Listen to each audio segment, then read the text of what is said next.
Team number 2 challenges you to imagine a future where cities are filled with self-driving cars instead of people owning their own vehicles. In this future, parking on streets and parking in garages is no longer necessary. So we propose that you claim back that space for things that are used for its own neighborhoods. Food production, energy production, water storage and filtration. These are the things that will give back, we believe, 10% of the city. Team 2 proposed replacing parking garages and parking lots with structures that house modular urban farming units, as well as green power generation and storage facilities. We decided on a modular design that could be implemented as if stacking Lego bricks to produce a larger structure.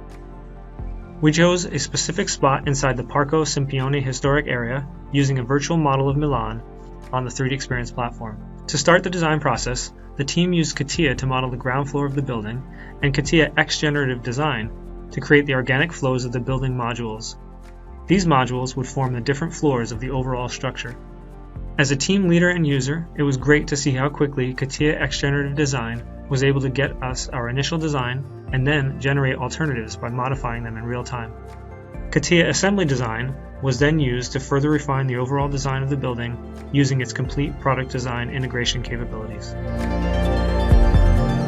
I think that, the unique nature and the kind of the secret sauce of 3D Experience and the whole platform is the fact that you have this shared way of representing information.